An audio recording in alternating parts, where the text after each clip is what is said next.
നമസ്കാരം. വാർത്താരംഭം ആരംഭിക്കുകയാണ്. നോക്കാം ആദ്യം തലക്കെട്ടുകൾ. പാലക്കാടും ചേലക്കരയും വയനാടും ആർക്കൊപ്പം? ഉപതെരഞ്ഞെടുപ്പ് വിധി നാളെ അറിയാം. ആത്മവിശ്വാസത്തിൽ UDF. പാലക്കാട് താമര വിരിയുമെന്ന് BJP. CPM CPI സംസ്ഥാന നേതൃയോഗങ്ങൾ ഇന്ന്.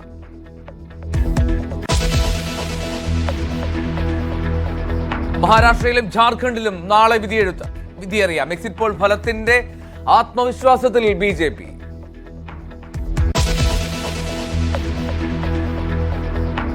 നഴ്സിംഗ് വിദ്യാർത്ഥിനി അമ്മുവിന്റെ മരണത്തിൽ 3 സഹപാഠികൾ അറസ്റ്റിൽ. അറസ്റ്റ് ആത്മഹത്യ പ്രേരണ ചുമത്തി. പത്തനംതിട്ടയിൽ ഇന്ന് KSU വിദ്യാഭ്യാസ ബന്ദ്.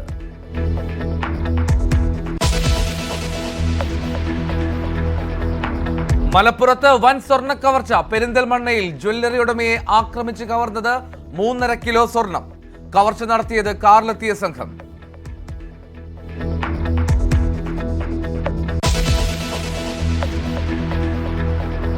മുനമ്പം സമരത്തിൽ ഇന്ന് നിർണായക യോഗം. മന്ത്രിമാരും വഖഫ് ബോർഡ് പ്രതിനിധികളും പങ്കെടുക്കും.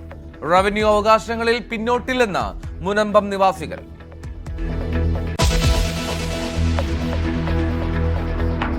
വെല്ലുവിളികൾ തീരാതെ വയനാട്ടിലെ പുനരധിവാസം. എസ്റ്റേറ്റ് ഉടമകളുടെ കോടതി വ്യവഹാരം സർക്കാരിന് തിരിച്ചടി.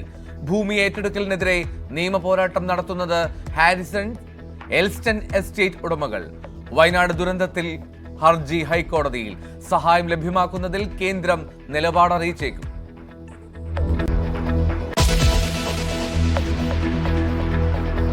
വാർഡ് വിഭജനത്തിൽ തൃശൂർ LDF-ൽ പൊട്ടിത്തെറി. CPIയുടെ സിറ്റിംഗ് ഡിവിഷൻ കൃഷ്ണാപുരം ഇല്ലാതായി. അതൃപ്തി പരസ്യമാക്കി CPI കൗൺസിലർ. നടപടിയില്ലെങ്കിൽ പരസ്യ പ്രതിഷേധമെന്ന് ബീന മുരളി.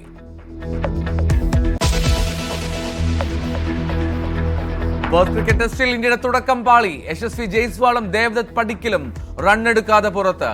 ഇന്ത്യൻ 11-ൽ R അശ്വിനില്ല.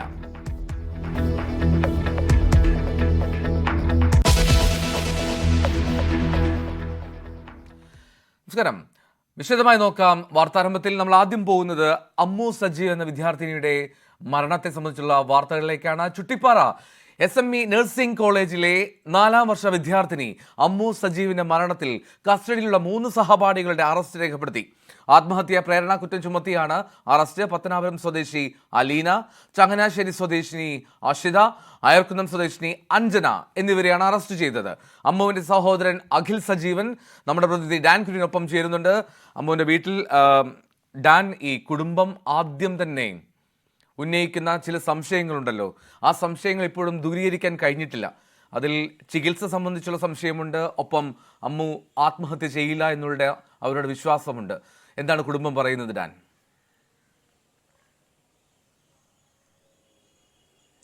ഞാനിപ്പോൾ നിൽക്കുന്നത് ഐരൂപ്പാറയ്ക്ക് സമീപം ചാരുമൂടുള്ള അമ്മു സജീവിൻ്റെ വീട്ടിലാണ്, വീടിൻ്റെ മുമ്പിലാണ്. അതായത് 7 ദിവസം ആകാൻ പോവുകയാണ് ഈ മരണം സംഭവിച്ചിട്ട്. നമുക്കറിയാം, ഈ കുടുംബം വേദനയിൽ നിന്ന് ഇപ്പോഴും മുക്തരായിട്ടില്ല.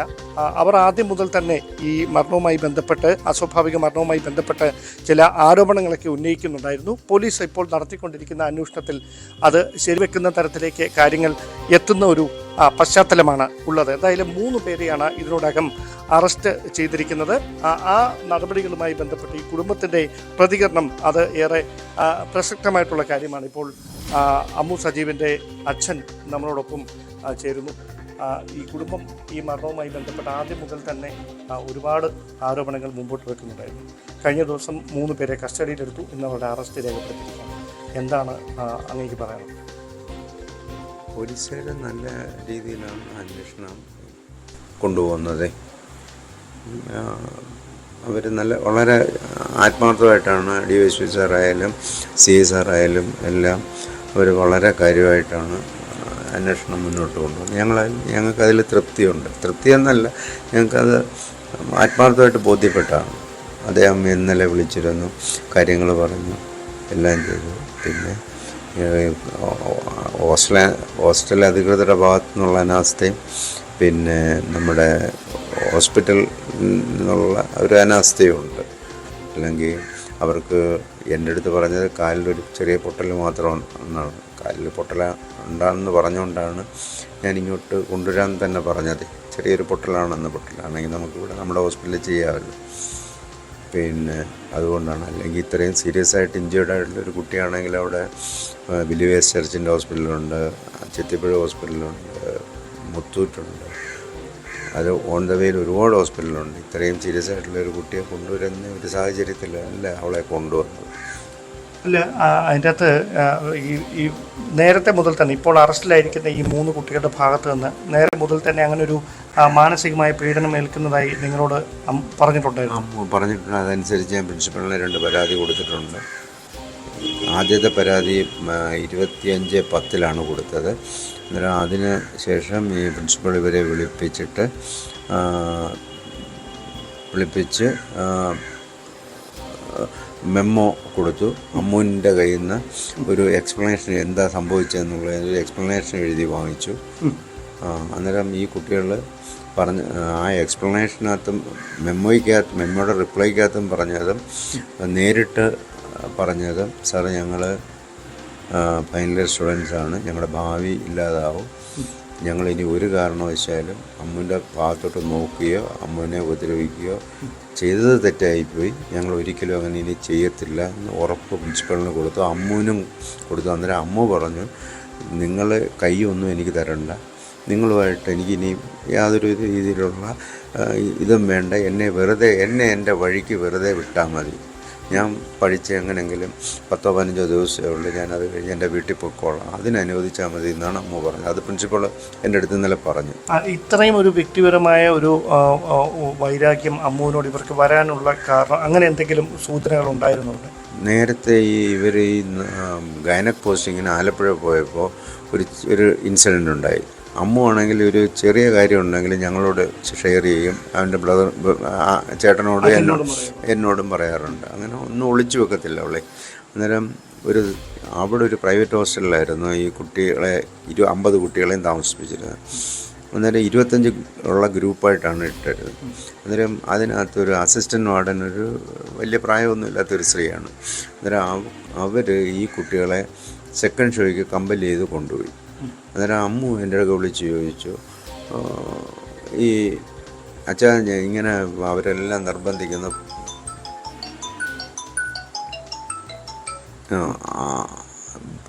ഈ പോകണോ അച്ഛൻ? ഞാൻ പറഞ്ഞു, മക്കളെ ആലപ്പുഴയല്ലേ, രാത്രിയിലൊന്നും അങ്ങനൊന്നും പോകണ്ട, ആ ബീച്ച് സൈഡിലാണ് താമസിച്ചുകൊണ്ടിരുന്നത്, ഒരിക്കലും അങ്ങനെ പുറത്ത് പോവില്ലേ എന്ന് പറഞ്ഞു. നീ ഒരു കാര്യം ചെയ്ത്, നീ ഇങ്ങനാണെങ്കിൽ രാവിലെ നീ ക്ലാസ് ക്ലാസ് ടീച്ചറിനോട് ഇത് വരുമ്പോൾ പറയുകയും വേണമെന്ന് പറഞ്ഞു. അങ്ങനെ അവൾ ക്ലാസ് ടീച്ചറിനോട് ഇത് പറഞ്ഞ് ക്ലാസ് ടീച്ചർ പ്രിൻസിപ്പളിൻ്റെ അടുക്കാൻ പറഞ്ഞു. പ്രിൻസിപ്പൾ ഈ കുട്ടികളെല്ലാം തിരിച്ചു വിളിപ്പിച്ച് വാൺ ചെയ്ത് ഒക്കെ ചെയ്തതാണ്. അന്ന് തുടങ്ങിയൊരു ഈ പോയത് അമ്മു പറഞ്ഞതിനെ തുടർന്നുണ്ടായ ഒരു സെക്കൻഡ് ഷോയ്ക്ക് പോയ കാര്യം ക്ലാസ് ടീച്ചറിനെ അമ്മു അറിയിച്ചതിൻ്റെ പേരിലുണ്ടായ പ്രശ്നങ്ങളാണ്. പിന്നെ അതാണ് തുടക്കം. പിന്നെ ചെറിയ ചെറിയ ഓരോ കാര്യങ്ങളുണ്ടാക്കി ഇവളെ ഇങ്ങനെ ബുദ്ധിമുട്ടിക്കുകയായിരുന്നു. ഈ ഏറ്റവും ഒടുവിൽ ഈ മെമ്മോയുടെ കാര്യം പറഞ്ഞു. അതിനുശേഷം ഇനി ഒരു പ്രശ്നങ്ങളും അമ്മുവിനോട് ഉണ്ടാകത്തില്ല എന്ന് അവർ ഉറപ്പ് കൊടുക്കുന്നു. പിന്നീട് പെട്ടെന്ന് ഈ കാര്യങ്ങൾ അന്ന് വൈകിട്ട് തന്നെ ഇവക്ക് ഈ മൈഗ്രെയിനും അലർജിയൊക്കെ ഉള്ള കുട്ടിയാണ്. ഇവക്ക് മുട്ടയൊന്നും കഴിക്കാൻ പറ്റത്തില്ല. അന്നേരം ഇവൾ ഈ മൈഗ്രെയിൻ്റെ മരുന്നും കഴിച്ച്, ഇവൾ ഒറ്റയ്ക്ക് റൂമിലായിരുന്നു അന്ന് താമസിച്ചുകൊണ്ടിരുന്നത്. അന്നേരം ഈ മൈഗ്രെയിൻ്റെ മരുന്ന് കഴിച്ചുകൊണ്ടിരുന്ന കൂട്ടത്തിൽ ഈ അഞ്ജന എന്ന് പറയുന്ന കുട്ടി അവിടുത്തെ ഹോസ്റ്റലിലെ പഴയ ലീഡറാണെന്നാണ് പറയുന്നത്. അങ്ങനെ ഇവളുടെ റൂം തല്ലി തുറന്ന് കയറി ഇവളെ പിടിച്ചൊലയ്ക്കുക, എന്തൊക്കെയോ ചെയ്തു ഇവളെ. എന്നിട്ട് നീ ആരെ എന്തോ രാജ്ഞിയാണോ, ആ ടോണിൽ എന്തൊക്കെയോ സംസാരിച്ചു. നീ ഫുഡ് എല്ലാവരും കഴിക്കാൻ പറ്റുന്നത് നിനക്ക് മാത്രം എന്താണ്, നീ വന്ന് ഒപ്പിട്ടാൽ എന്താണ് എന്ന് പറഞ്ഞ് ഒരുപാട് ഹരാസ് ചെയ്തു. അന്ന് രാത്രി തന്നെ, പ്രിൻസിപ്പൾ പറഞ്ഞ രാത്രി തന്നെ. അന്നേരം അത് ഇവൾ കരഞ്ഞുകൊണ്ട്, അച്ഛാ എന്നെ ഉറങ്ങാൻ പോലും സമ്മതിക്കുന്നില്ല അച്ഛാ, അച്ഛൻ അറിയാമല്ലോ എനിക്ക് മരുന്നും കഴിച്ചുകൊണ്ട് മൈഗ്രെയിനിലൊക്കെ കഴിക്കുമ്പോൾ ചെറിയൊരു സെഡേഷൻ വരുമല്ലോ. അന്നേരം അങ്ങനെ പറഞ്ഞപ്പോൾ ഞാൻ പിറ്റേന്ന് രാവിലെ വൈഫിനെ കൊണ്ട് ക്ലാസ് ടീച്ചറിനെ വിളിപ്പിച്ചു. ടീച്ചറെ ബുദ്ധിമുട്ടാണ് ഇങ്ങനെ അന്നേരം ടീച്ചർ ഇവരെ വിളിച്ചു, നീ അങ്ങനൊന്നും ഉണ്ടാകത്തില്ല, അമ്മുവിനെ ഞാൻ നോക്കിക്കോളാമെന്ന് അവർ പറഞ്ഞു.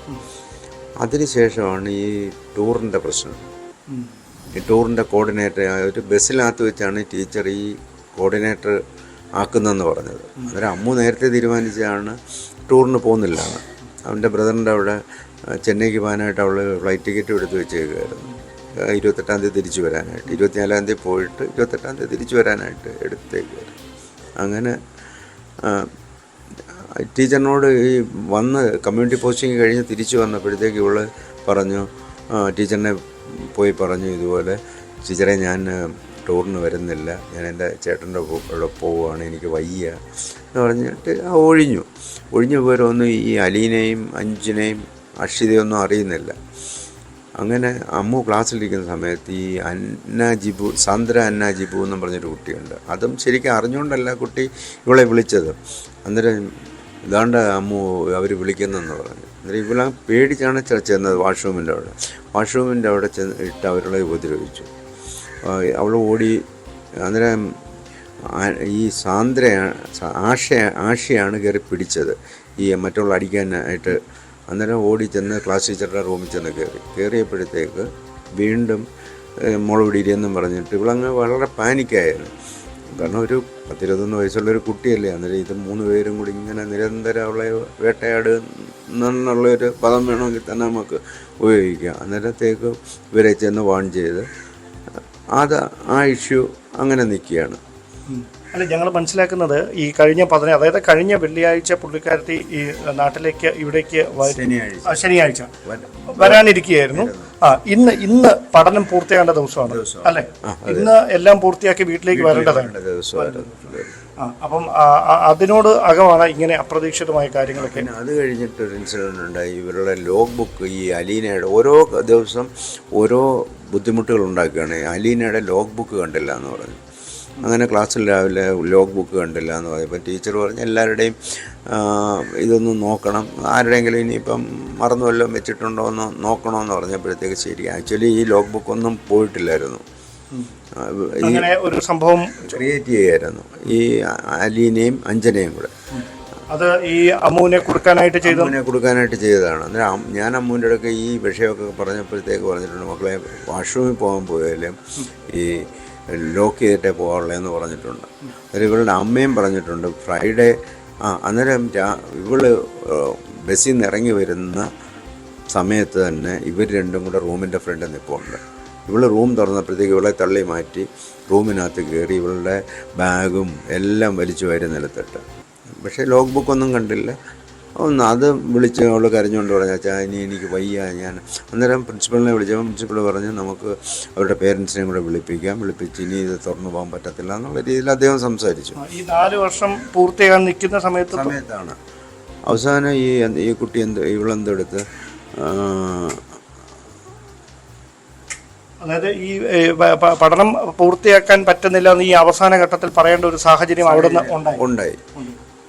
ഇപ്പം നിലവിൽ കോളേജിൻ്റെ ഭാഗത്തു നിന്ന് ഉണ്ടാകുന്ന ഒരു പ്രതികരണം എങ്ങനെയാണ് നിങ്ങൾക്ക് ഈ ഒരു വിഷയം? കോളേജിൻ്റെ ഭാഗത്തു നിന്ന് ഉണ്ടാകുന്ന പ്രതികരണം എന്ന് വെച്ചാൽ പ്രിൻസിപ്പൾ ഇന്നലെ വന്ന് പറഞ്ഞ് ഞങ്ങൾ അമ്മുവിൻ്റെ കൂടെയാണ്, അമ്മുവിൻ്റെ കൂടെ ഏതറ്റം വരെ ഞങ്ങൾ പോകുമെന്നൊക്കെയാണ് പ്രിൻസിപ്പൾ പറയുന്നത്. അത് നിങ്ങൾ വിശ്വാസത്തിലെടുക്കുന്നുണ്ടോ? അവരുടെ ഞങ്ങൾ വിശ്വാസത്തിലെടുക്കുന്നില്ല. പോലീസിൻ്റെ ഭാഗത്തു നിന്നുള്ള പിന്നെ നിങ്ങളെപ്പോലുള്ള മീഡിയാസും ആണ് അരുണ്, പിന്നെ നമ്മൾ 24 അരുൺ, അങ്ങനെയൊക്കെയുള്ള ഒരുപാട് പേര് ഇവിടെ വന്ന് ഇത് ഫോളോ അപ്പ് ചെയ്ത് വളരെ കാര്യമായിട്ടാണ് അവർ കാര്യങ്ങളൊക്കെ ചെയ്തിരുന്നത്. അപ്പോൾ ഒരു പ്രധാനപ്പെട്ട കാര്യം, പോലീസ് ഇപ്പോൾ എടുത്തിരിക്കുന്ന ഈ നടപടി അതിൽ നിങ്ങൾ പൂർണ്ണമായി വിശ്വസിക്കുന്നു. നിയമ നടപടിയുമായി മുമ്പോട്ട് പോകേണ്ടത് തീർച്ചയായിട്ടും നിയമ നടപടിയായിട്ട് ഞങ്ങൾ മുമ്പോട്ട് പോകും. പിന്നെ അടുത്ത ഒരു കാര്യം എന്ന് വെച്ച് കഴിഞ്ഞാൽ ഈ കുട്ടികൾ ഇവിടെ വന്നിട്ട് ഈ ഇവരുടെ സഹപാഠികൾ ജൂനിയേഴ്സും കുറച്ച് കുട്ടികൾ വന്നിരുന്നു. ഇവരുടെ ക്ലാസ്മേറ്റ്സ് ഇവിടെ ഫ്രണ്ടിൽ വന്നിട്ട് ബസ്സിൽ വന്നിട്ട് ഈ കോളേജുകാർ തന്നെയാണെന്ന് തോന്നുന്നു ഒരു ഫോൾസ് പ്ലേ നടത്തി നാട്ടുകാരോടൊക്കെ പറഞ്ഞു അവിടെ ചെന്ന് അവർ തടയും, പ്രശ്നമാവുമെന്നും പറഞ്ഞ് അവരെ തിരിച്ചു കൊണ്ടുപോയി. പക്ഷേ ഞങ്ങളിതൊന്നും അറിഞ്ഞിട്ടില്ല. ഞങ്ങൾ ആരെ വന്നാലും ഇവിടെ മരണവീട് അല്ലെങ്കിൽ പോലും ഇവിടെ പലരും വരാറുണ്ട്. ഞങ്ങൾ ശത്രുക്കളാണെങ്കിലും ഞങ്ങൾ ആരോടും, ഞാനൊരു വ്യാപാര വ്യവസായ തിരുവനന്തപുരം ജില്ലാ സെക്രട്ടറിയാണ്. പിന്നെ അതുപോലെ തന്നെ ഒരുപാട് സോഷ്യൽ വർക്കും ലയൺസ് ക്ലബ്ബും ഒക്കെ ഭാരവാഹിയാണ്. അല്ലെ, ഈ ആരോഗ്യ സർവകലാശാലയുടെ വൈസ് ചാൻസലർ ഇവിടെ എത്തി നിങ്ങളെ സന്ദർശിച്ച് അദ്ദേഹം ഒരു അന്വേഷണ റിപ്പോർട്ട് തയ്യാറാക്കുന്നുണ്ട്. അതിൽ തൃപ്തരാണ് ഞങ്ങൾ. അതുമായി ബന്ധപ്പെട്ട് നിങ്ങൾക്ക് പറയാനുള്ള എല്ലാ കാര്യങ്ങളും. അതായത് അമ്മു എന്ന വിദ്യാർത്ഥിനി, ഇത് അവസാന വർഷ വിദ്യാർത്ഥിനിയാണ്.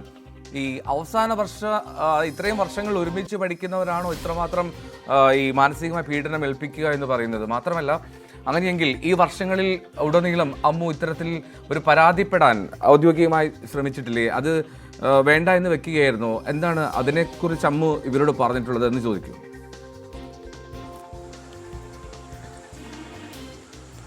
അതായത് താങ്കൾ തന്നെ സൂചിപ്പിച്ചു, നേരത്തെ കഴിഞ്ഞ ഒക്ടോബർ 25-നാണ് സമാനമായ തരത്തിലൊരു പരാതി ആദ്യമായിട്ട് കൊടുക്കുന്നതെന്ന്.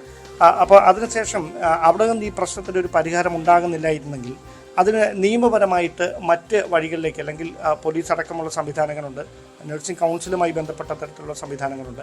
അപ്പോൾ അങ്ങനെ ഈ കോളേജിനപ്പുറത്തേക്ക് ഈ പരാതി നൽകാൻ അമ്മു തയ്യാറാകാതിരുന്നത് എന്താണ്? അങ്ങനെ എന്തെങ്കിലും? ഈ 18-ാം തീയതി ഞങ്ങളെ വിളിപ്പിച്ചിരുന്നതാണ് പ്രിൻസിപ്പൾ. അത് കഴിഞ്ഞിട്ട് ഞങ്ങൾ വീണ്ടും എന്തെങ്കിലും ബുദ്ധിമുട്ടുണ്ടെങ്കിൽ ഇത് ഞങ്ങൾ നിയമപരമായിട്ട്, എൻ്റെ ബ്രദർ ഒരു വക്കീലാണ്, എൻ്റെ മകൻ വക്കീലാണ്, ഞങ്ങൾ നിയമപരമായിട്ട് തന്നെ പോകാൻ തീരുമാനിച്ചിരുന്നതാണ്. അതായത് ഈ കോളേജ് പ്രിൻസിപ്പളുമായി ഈ കഴിഞ്ഞ 18-ാം തീയതി നടത്തുന്ന ഒരു ചർച്ചയിൽ തീരുമാനമായില്ലെങ്കിൽ അതിൻ്റെ വീണ്ടും ഉപദ്രവമാണെങ്കിൽ ഞങ്ങൾ പോലീസ് അധികാരികൾക്കും എല്ലാം പരാതി കൊടുക്കാനായിട്ട് തീരുമാനിച്ചിരുന്നതാണ്. ഓക്കെ. അപ്പോൾ എന്തായാലും ഈ സർക്കാരിൻ്റെ ഭാഗത്തുനിന്ന്, പോലീസിൻ്റെ ഭാഗത്തുനിന്ന് നടപടികൾ ഉണ്ടാകട്ടെ. ഞങ്ങളുടെ എല്ലാവരുടെയും പിന്തുണ ഈ കുടുംബത്തിനൊപ്പം ഉണ്ട്. അപ്പോൾ അവർ പറഞ്ഞു വെക്കുന്നത്, ഈ 18-ാം തീയതി വരെ കാത്തിരുന്നതിന് ശേഷം ഒരു പരിഹാരം ഉണ്ടാകുന്നില്ല എങ്കിൽ ആ നിയമവഴികളിലേക്ക് കടക്കാനുള്ള ഒരു തീരുമാനത്തിലായിരുന്നു കുടുംബം ഉണ്ടായിരുന്നത്. കുടുംബവുമായി ബന്ധപ്പെട്ട് ഈ നിയമവൃത്തങ്ങളുമായി ബന്ധമുള്ള വ്യക്തികളൊക്കെ ഉണ്ട്. സഹോദരനടക്കം, അമ്മുവിൻ്റെ സഹോദരനടക്കം അത്തരത്തിൽ നിയമ വിദ്യാർത്ഥികൾക്ക് ക്ലാസ് എടുക്കുന്ന ഒരു അധ്യാപകൻ കൂടിയാണ്. അദ്ദേഹം ശാരീരികമായ ചില അസ്വസ്ഥതകൾ മൂലം അകത്ത് വിശ്രമിക്കുകയാണ്. എന്തായാലും പോലീസിൻ്റെ ഭാഗത്തു നിന്ന് ഇപ്പോഴുണ്ടായിരിക്കുന്ന നടപടികളിൽ പൂർണ്ണ തൃപ്തരാണ് ഈ കുടുംബമെന്ന് പറയുന്നു. ആരോഗ്യ സർവകലാശാല വൈസ് ചാൻസലറുടെ ഭാഗത്തു നിന്നുണ്ടായി ആയിരിക്കുന്ന പ്രാഥമികമായ അന്വേഷണവുമായി ബന്ധപ്പെട്ട ഇടപെടലുകൾ, അതിനെയും പ്രതീക്ഷയോടെ തന്നെ ഈ കുടുംബം നോക്കിക്കാണുകയാണ്. എന്തായാലും ഏത് തരത്തിലായിരിക്കാം ഇവരെ അറസ്റ്റ് രേഖപ്പെടുത്തി തുടർന്നുള്ള നീക്കങ്ങളുടെ അടിസ്ഥാനത്തിലായിരിക്കാം ഈ കുടുംബം ഈ കാര്യത്തിൽ ഇനി എങ്ങനെ മുമ്പോട്ട് പോകണമെന്നുള്ള കാര്യത്തിൽ ഒരു ധാരണയിലേക്ക് എത്തുക. ഡാൻ, ഒരു നിമിഷം അവിടെ തുടരുക. ഞാൻ പത്തനംതിട്ടയിൽ നിന്ന് ശശി നാരായണൻ കൂടി ചേരുന്നുണ്ട്. ശശി, ഈ 3 പേരാണല്ലോ ഇപ്പോൾ അറസ്റ്റിലായിട്ടുള്ളത്. പോലീസ് കരുതുന്നത് എന്താണ്? കൂടുതൽ ഇൻവോൾവ്മെന്റ് ഉണ്ടോ? കാരണം കുടുംബം ഉന്നയിക്കുന്നത് 3 പേരിലേക്ക് മാത്രമല്ല, കൂടുതൽ പേർ അതിൽ അമ്മുവിനെ മാനസികമായി വലിയ തോതിൽ ഉപദ്രവിച്ചിരുന്നു, ശാരീരികമായി പോലും. അപ്പോൾ അത്തരത്തിലൊരു ആരോപണം ഉന്നയിക്കുന്ന സാഹചര്യത്തിൽ പോലീസിന്റെ അന്വേഷണം ഇനിയും വ്യാപിക്കുമോ? എന്താണ് പോലീസ് നൽകുന്ന വിവരങ്ങൾ? അമ്മു സജീവന്റെ മരണവുമായി ബന്ധപ്പെട്ട് 3 പെൺകുട്ടികളാണ്, കുടുംബം ആരോപിക്കുന്ന 3 പെൺകുട്ടികളാണ് ഇന്നലെ കസ്റ്റഡിയെടുത്ത് അവരുടെ അറസ്റ്റ് പോലീസ് രേഖപ്പെടുത്തിയിരിക്കുന്നത്. പ്രധാനമായും പത്തനാപുരം സ്വദേശി അരീന, ചങ്ങനാശ്ശേരി സ്വദേശി അഷിത, അയർക്കുന്നം സ്വദേശി അഞ്ജന എന്നിവരെയാണ് പത്തനംതിട്ട പോലീസ് DSPയുടെ നേതൃത്വത്തിൽ ഇന്നലെ കസ്റ്റഡിയെടുക്കുകയും അവരുടെ അറസ്റ്റ് രേഖപ്പെടുത്തുകയും ചെയ്തിട്ടുണ്ട്. എന്തായാലും പോലീസ് ഈ 3 പേര് ആണ് പ്രധാനമായും കുടുംബം ആരോപിക്കുന്ന പോലെ 3 പേരിൽ മാത്രം ഒതുങ്ങാതെ മറ്റാർക്കെങ്കിലും ഈ അമ്മുവിന്റെ മരണവുമായി ബന്ധപ്പെട്ടുണ്ടോ, അവരെ ഏതെങ്കിലും തരത്തിൽ മാനസികമായി അമ്മുവിനെ പീഡിപ്പിക്കുകയോ സമ്മർദ്ദത്തിലാക്കുകയോ ചെയ്തിട്ടുണ്ടോ എന്ന കാര്യം കൂടി പോലീസ് വിശദമായി അന്വേഷിക്കുന്നുണ്ട്. കോളേജ് അധികൃതരുടെ ഭാഗത്തു നിന്നുണ്ടായ വീഴ്ച, ഒപ്പം കുടുംബം കൊടുക്കുന്ന പരാതി അനുസരിച്ച് ഈ അമ്മുവിന്റെ മരണത്തിലേക്ക് നയിക്കാനുണ്ടായ കാരണങ്ങൾ, അതിനെല്ലാം പരിഹാരം ഉണ്ടാക്കാൻ കോളേജ് അധികൃതരും ഒപ്പം ഹോസ്റ്റൽ അധികൃതരും ഇക്കാര്യത്തിൽ വീഴ്ച വരുത്തിയിട്ടുണ്ടെന്നാണ് അന്വേഷണ സംഘത്തിന് DSP അടക്കമുള്ള ആളുകൾ വിശ്വസിക്കുന്നത്.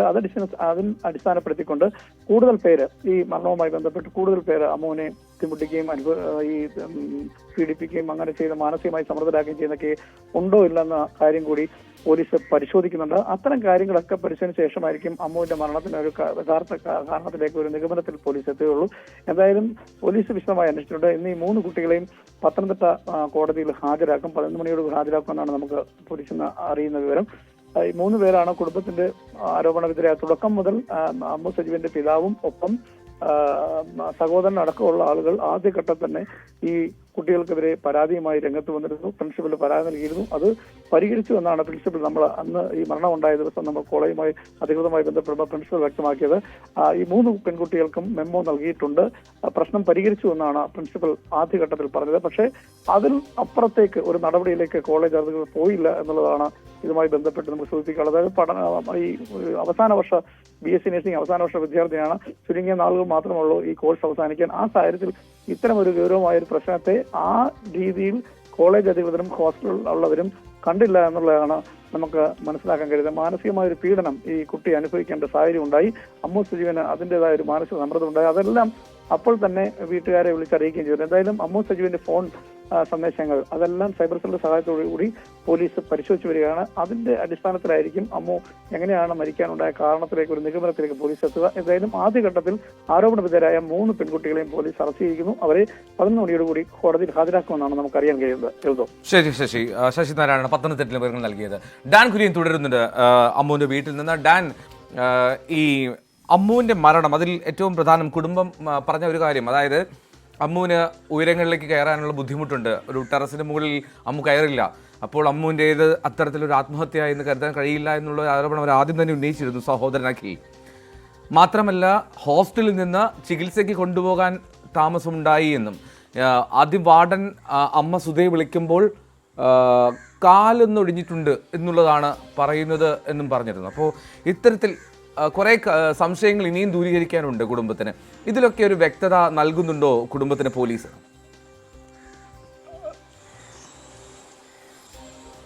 ആ കാര്യങ്ങളിൽ കൃത്യമായ ഒരു പ്രതികരണം നടത്താൻ അഖിൽ സജീവ്, അമ്മുവിൻ്റെ സഹോദരൻ, അദ്ദേഹം ലോ കോളേജിലെ അധ്യാപകനാണ് ചെന്നൈയിൽ, അദ്ദേഹം നമ്മളോടൊപ്പം ചേരുകയാണ്. അഖിൽ, 3 പേരെ പോലീസ് ഈ കേസുമായി ബന്ധപ്പെട്ട് അറസ്റ്റ് ചെയ്തിരിക്കുകയാണ്. നേരത്തെ മുതൽ അഖിൽ തന്നെ ഉന്നയിച്ച ഒരു ആരോപണമാണ് സഹോദരിക്ക് ഇങ്ങനെ ഉയരത്തിലേക്ക് കയറാൻ പേടിയുണ്ടായിരുന്നുവെന്ന്. ആ കാര്യങ്ങളടക്കം പോലീസിനെ നിങ്ങൾ അറിയിച്ചിരുന്നു. അപ്പോൾ പോലീസിൻ്റെ ഭാഗത്തുനിന്ന് പിന്നീട് ഉണ്ടാകുന്ന ഒരു ഈ ആരോപണങ്ങളുമായി ബന്ധപ്പെട്ട് ഉണ്ടാകുന്ന ഒരു അന്വേഷണത്തിലെ കണ്ടെത്തലുകൾ നിങ്ങളോട് എന്തെങ്കിലും പങ്കുവച്ചിട്ടുണ്ടോ? പറഞ്ഞിട്ടുള്ളതെന്ന് വെച്ച് കഴിഞ്ഞാൽ എൻ്റെ അടുത്ത് ഇന്നലെ ഞാൻ പത്തനംതിട്ട പോലീസ് സ്റ്റേഷനിൽ പോയിരുന്നു. അവിടെ CS എല്ലാം ഉണ്ടായിരുന്നു.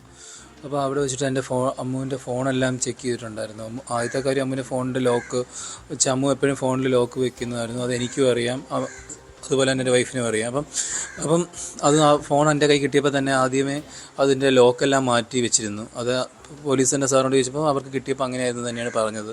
പിന്നെ പറഞ്ഞതെന്ന് വെച്ച് കഴിഞ്ഞാൽ ഇപ്പോൾ എഴുതിയ ഒരു കാര്യം അമ്മു എഴുതിയെന്ന് പറഞ്ഞിട്ടുണ്ട്. അത് അമ്മു എഴുതിയതല്ല. കാരണം ഇവിടുന്ന് എഴുതിയ, ഞാനിപ്പം അമ്മുവിൻ്റെ പഴയ ഈ BSc നഴ്സിങ്ങിന് പഠിച്ചുകൊണ്ടിരിക്കുമ്പോൾ തന്നെ ഉണ്ട് നോട്ട്ബുക്ക് എടുത്തുകൊണ്ട് ഞാൻ പോയ സമയത്ത് അമ്മുവിൻ്റെ ഹാൻഡ് റൈറ്റിംഗ് ഒരു സൈഡിലോട്ട് ചെരിഞ്ഞൊരു അങ്ങനെ ഒരു സ്റ്റൈൽ പോലെയാണ് ഹാൻഡ് റൈറ്റിംഗ് വ്യത്യാസം വന്നിട്ടുണ്ടായിരുന്നു. കാരണം ഒരു ഹാൻഡ് റൈറ്റിംഗ് ആയിരുന്നു അതിനകത്ത് എഴുതി വെച്ചിരുന്നു. പക്ഷേ അത് അമ്മുവിൻ്റെ ഹാൻഡ് റൈറ്റിംഗ് അല്ല എന്ന് തന്നെ ഞാൻ ഉറപ്പിച്ച് ഞാൻ വിശ്വസിക്കുന്നുണ്ട്. പിന്നെ ഈ പറഞ്ഞ കുട്ടികൾ, ആ കുട്ടികളുടെ കാര്യം പറയുകയാണെങ്കിൽ അവരിതിനു മുമ്പ് എന്താ പറയുക, അവരുടെ പഴയ കംപ്ലയിൻസും അതുപോലെ ബാക്കിയുള്ള അതിൻ്റെ എല്ലാം ഉണ്ടെന്ന് പറഞ്ഞിട്ട് പേപ്പേഴ്സായിട്ട് അവർ അടുക്കിക്കൊണ്ടിരിക്കുമായിരുന്നു. അപ്പോൾ ഞാൻ ചോദിച്ചപ്പോൾ പറഞ്ഞു, അമ്മു ആണെന്നെങ്കിലും എൻ്റെ അടുത്ത് പറഞ്ഞിട്ടുണ്ടായിരുന്നു, ഇവർ ഓരോ പ്രാവശ്യവും അവർ ഇല്ലാത്ത കുറ്റത്തിനെല്ലാം ചുമ്മാ പറയുന്നു, കളിയാക്കുന്നു, അതിലൊരു കുട്ടി അടിക്കാൻ വന്നു എന്നുള്ള കാര്യം ഇതെല്ലാം എൻ്റെ അടുത്ത് നേരത്തെ പറഞ്ഞിട്ടുണ്ട്. അതല്ല, ഈ അഖിലടക്കം മുമ്പോട്ട് വെച്ച ഈ ആരോപണങ്ങൾ സംബന്ധിച്ച് പോലീസ് അന്വേഷണം ആരംഭിച്ചിരുന്നു. ഇപ്പം ഒരാഴ്ച പിന്നിടുന്നു. അപ്പോൾ കഴിഞ്ഞ ദിവസം പോലീസ് സ്റ്റേഷനിലെത്തി ഉദ്യോഗസ്ഥരുമായി സംസാരിക്കുന്ന സാഹചര്യം ഉണ്ടായി. അപ്പോൾ ഈ ആരോപണങ്ങൾ സംബന്ധിച്ച് പോലീസ് നടത്തിയ അന്വേഷണത്തിൽ എന്തെങ്കിലും തരത്തിലൊരു ഫൈൻഡിങ്സിലേക്ക് ഇതിനോടകം എത്താൻ കഴിഞ്ഞിട്ടുണ്ടോ? അങ്ങനെ എന്തെങ്കിലും സൂചനകളുണ്ടോ? അങ്ങനെ ഉണ്ടായെന്നാണ് പറഞ്ഞത്. അത് കൂടുതലായിട്ട് നമുക്ക് അതിനുള്ള മാനസികാവസ്ഥ എല്ലാത്തുകൊണ്ടും അതുപോലെ തന്നെ അവർ പറഞ്ഞെന്ന് വെച്ചാൽ ഇന്ന് പെട്ടെന്ന് തന്നെ ഇതാക്കാമെന്നും പറഞ്ഞിട്ടുണ്ടായിരുന്നു. അത് പോലീസുകാർ പറയുന്നത് അല്ലെങ്കിൽ ആ സാറന്മാർ പറയുന്നതെല്ലാം ഞാൻ 100% വിശ്വസിക്കുന്നുണ്ട്. അവർ നല്ല രീതിയിൽ തന്നെയാണ് അവർ അന്വേഷണം മുന്നോട്ട് കൊണ്ടുപോകുന്നത്. ഈ നിയമങ്ങളെക്കുറിച്ചൊക്കെ വ്യക്തമായ ഒരു ധാരണയുള്ള വ്യക്തി കൂടിയാണ്, അതുകൊണ്ടാണ് ഞാൻ എടുത്ത് ചോദിക്കുന്നത്. മനസ്സിലായി. അപ്പോഴേക്കും അമ്മുവിൻ്റെ ഞാനിപ്പോൾ വെയിറ്റ് ചെയ്യുന്നതെന്ന് വെച്ച് കഴിഞ്ഞാൽ ഈ പറഞ്ഞ ബാക്കിയുള്ള കാര്യങ്ങളോ അല്ലെങ്കിൽ ഇപ്പോൾ കിട്ടിയ തെളിവുകളെല്ലാം വെച്ചിട്ട് അവരെ ഉറപ്പായിട്ടും എനിക്ക് ഒരു വിശ്വാസം ഉണ്ടായിരുന്നു ഇന്നും നാളെയായിട്ട് തന്നെ അവരെ അറസ്റ്റ് ചെയ്യുന്നു. പക്ഷേ ഇത്രയും ഇതാക്കുന്നത് കൊണ്ട് എനിക്ക് ഭയങ്കരമായിട്ട് സന്തോഷവും അതുപോലെ തന്നെ ഭയങ്കര സമാധാനവും എനിക്കിപ്പോൾ കിട്ടുന്നുണ്ട്. പോകുന്നതെല്ലാം നല്ല രീതിയിൽ തന്നെയാണ്. ഡാനി, ആത്മഹത്യാ പ്രേരണയാണ് ചുമത്തിയത്, ഒതുങ്ങണം എന്നുള്ളതാണ് കുടുംബം ആഗ്രഹിക്കുന്നത്. അവർ എന്താണ് പറയുന്നത്? അതിൽ അവർ തൃപ്തരാണോ? നിലവിൽ ഈ ആത്മഹത്യാ പ്രേരണ കുറ്റമാണ് ചുമത്തിയിരിക്കുന്നത് ഈ 3 പേർക്കുമെതിരെ, ഈ അറസ്റ്റിലായിരിക്കുന്ന 3 പേർക്കുമെതിരെ. അതിനപ്പുറത്തേക്ക് എന്തെങ്കിലും നടപടികൾ അല്ലെങ്കിൽ കൂടുതൽ അങ്ങനെ എന്തെങ്കിലും ഒരു ആവശ്യം കുടുംബത്തിനുണ്ടോ ഈ കാര്യത്തിൽ? ഉണ്ട്. കാരണം ഇപ്പോൾ ആത്മഹത്യ പ്രേരണ വെച്ചിട്ടുണ്ടെന്ന് പറയുമ്പോൾ ആദ്യം നമുക്ക് ഫസ്റ്റ് ഇപ്പം FIR രജിസ്റ്റർ ചെയ്യുമ്പോൾ ആദ്യത്തെ ഇതിനകത്ത് വന്നിരിക്കുന്നതാണ് ഒരു ആത്മഹത്യ അല്ലെങ്കിൽ അബ്ലിമെൻ്റ് ഓഫ് സൂസൈഡ്. അത് കഴിഞ്ഞിട്ട് ഇനി അങ്ങോട്ടേക്കുള്ള തുടർന്ന് അന്വേഷണങ്ങളിൽ ഉറപ്പിടും തെളിയും അതൊരു കൊലപാതകമായിരുന്നു എന്ന്. കാരണം ആദ്യം വന്ന സമയത്ത് ഇപ്പോഴത്തെ കുട്ടികളുടെ ബാക്കിയെല്ലാം വെച്ചിട്ട് അബ്ലിമെൻ്റ് ഓഫ് സൂസൈഡിൽ വരും. അത് കഴിഞ്ഞിട്ട് അത് ചേഞ്ച് ചെയ്ത് അതൊരു മോഡലിലോട്ട് വരും തന്നെയാണ് ഞാൻ വിശ്വസിക്കുന്നത്. അതൊരു മർഡറിലേക്ക് വരും. അപ്പോൾ ഈ അന്വേഷണത്തിൽ കൂടുതൽ വകുപ്പുകൾ ചുമത്തുന്ന സാഹചര്യം ഉണ്ടാകുമെന്നാണ് പറയുന്നത്. ഉണ്ടെന്നാണ് ഞാൻ വിശ്വസിക്കുന്നത്. ഓക്കെ. അപ്പം മറ്റെന്തെങ്കിലും തെളിവുകൾ നിങ്ങളെ കൈമാറുകയോ അങ്ങനെ എന്തെങ്കിലും നടപടിയോ ഉണ്ട്? കാരണം ആദ്യത്തെ കാര്യം ഇവരുടെ അമ്മുവിൻ്റെ പഴയ മലയാളത്തിൽ എഴുതിയിട്ടുള്ളതും അതുപോലെ മലയാളത്തിലും അതുപോലെ തന്നെ ഇംഗ്ലീഷിൽ എഴുതിയിട്ടുള്ള എല്ലാ ഹാൻഡ് റൈറ്റിങ്സും എല്ലാം ഞാൻ അവിടെ കൊടുത്തിട്ടുണ്ട്, സ്റ്റേഷനിൽ കൊടുത്തിട്ടുണ്ട്. അതുപോലെ തന്നെ പോലും ഈ ഫോണിൻ്റെ കാര്യത്തിലായാലും അവർ കൂടുതലായിട്ട് നോക്കാമെന്നും പറഞ്ഞിട്ടുണ്ട്. ഈ കോളേജിൻ്റെ ഭാഗത്ത് നിന്ന് ആദ്യഘട്ടത്തിൽ, അതായത് ഈ അമ്മു ഈ പരാതികൾ ഉന്നയിച്ചിരുന്ന സമയത്തും ഇങ്ങനെയൊരു അസ്വാഭാവികമായ സംഭവം അപകടം പറ്റിയതിന് ശേഷവും കോളേജിൻ്റെ ഭാഗത്തു നിന്നുണ്ടായ ഗുരുതരമായ വീഴ്ച ബോധപൂർവ്വം സംഭവിച്ചതാണ്, അങ്ങനെയാണോ നിങ്ങൾ ഇപ്പോഴും കരുതുന്നത്? ഞാൻ ഇപ്പോഴും അങ്ങനെ തന്നെയാണ് കരുതുന്നത്. കാരണം ഒന്നത്തെ കാര്യം, പ്രിൻസിപ്പൽ സാർ വന്നിട്ട് ഇവിടെ ആദ്യത്തെ അമ്മുവിനെ കൊണ്ടുവന്ന ദിവസം അമ്മു ഇവിടെ പറഞ്ഞിട്ടുള്ള പല കാര്യങ്ങളും കള്ളത്തരമാണ്. അതുപോലെ തന്നെ ഇവിടെ വന്നിട്ടുള്ള വാർഡൻ പറഞ്ഞിട്ടുള്ള പല കാര്യങ്ങളും, നമ്മുടെ അടുത്ത് വന്നിട്ട് ശ്രീകാര്യത്തെ കാര്യവും അതുപോലെ എല്ലാ കാര്യങ്ങളും കള്ളത്തരം തന്നെയാണ്. എന്തോന്ന് മൂടി വയ്ക്കാൻ, മറച്ചു വയ്ക്കാമെന്ന് ഞാൻ ഇപ്പോഴും വിശ്വസിക്കുന്നുണ്ട്. അപ്പോൾ എന്തായാലും അത്തരത്തിലാണ് ഈ കുടുംബത്തിൻ്റെ പ്രതികരണം. നീതി കിട്ടും അന്വേഷണത്തിൽ എന്നൊരു പ്രതീക്ഷയിലാണ് ഈ കുടുംബം ഇപ്പോൾ മുമ്പോട്ട് പോയിക്കൊണ്ടിരിക്കുന്നത്. റൈറ്റ്, ഡാൻ കുര്യനാണ് അമ്മുവിൻ്റെ വീട്, അത് ഐരൂപ്പാറയാണ്. അവിടെ നിന്നാണ് ഡാൻ തത്സമയം ചേർന്ന അമ്മുവിൻ്റെ അച്ഛൻ ഒപ്പം സഹോദരനാണ് രണ്ടുപേരും പ്രതികരിച്ചത്. അവർ അത് കൊലപാതകമാണ് എന്ന് ഉറച്ചു വിശ്വസിക്കുന്നു. ഒരു ആത്മഹത്യ അത് അസാധ്യമാണ്, അമ്മുവിൻ്റെ ഭാഗത്ത് അങ്ങനെ ഉണ്ടാകില്ല എന്ന് അവർ കരുതുകയാണ്, വിശ്വസിക്കുകയും ചെയ്യുകയാണ്. എന്നാലും അന്വേഷണ സംഘത്തിൻ്റെ നീക്കങ്ങളിൽ അവർ തൃപ്തരാണ് എന്നുള്ളതാണ് പ്രധാനപ്പെട്ട കാര്യം. വാർത്താർമ്മ തിരികെ എത്താം ഇടവേളയ്ക്ക് ശേഷം.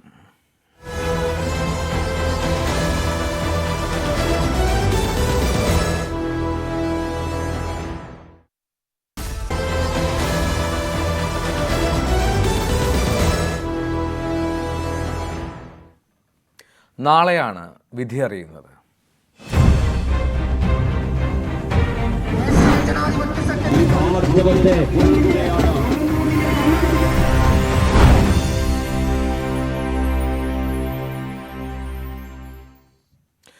ഉപതെരഞ്ഞെടുപ്പുകളിലെ വോട്ടെണ്ണൽ നാളെയാണ്. ആകാംക്ഷയിലാണ് രാഷ്ട്രീയ കേരളം. പാലക്കാടിനൊപ്പം ചേലക്കരയും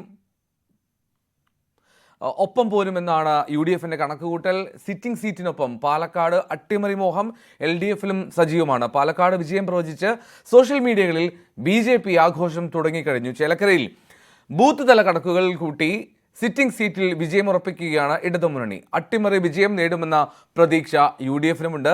ചേലക്കര കൈവിട്ടാൽ സർക്കാരും CPMും പ്രതിരോധത്തിലാകുമെന്നുള്ളതും പ്രധാനമാണ്. VV അരുൺ ഒപ്പം G ശ്രീജിത്ത്, CV അനുമോദ്, ഈ 3 പേരുമാണ് നമ്മളൊപ്പം ചേരുക. ആദ്യം VV അരുണിലേക്ക്. അരുൺ, ഈ ചേലക്കര വളരെ നിർണായകമാണ്. പാലക്കാടിൻ്റെ തെരഞ്ഞെടുപ്പ് വിധി വളരെ ആകാംക്ഷ ഭരിതമാണ്. ത്രികോണ മത്സരമായിരുന്നു എന്നത് ശരി തന്നെ. അപ്പോഴും ചേലക്കര LDF സർക്കാരിന് ഒരു പ്രസ്റ്റീജിയസ് സീറ്റാണ്. പ്രത്യേകിച്ചും ഒരു ശക്തമായിട്ടുള്ള മണ്ഡലം, വളരെ ആഴത്തിൽ സാന്നിധ്യമുള്ള മണ്ഡലമെന്ന് അവർ വിശ്വസിക്കുന്ന ഒരിടമാണ് ചേലക്കര. അപ്പോൾ ചേലക്കരയിൽ എന്താണ് കണക്ക് കൂട്ടുന്നത് LDFും ഒപ്പം UDFും?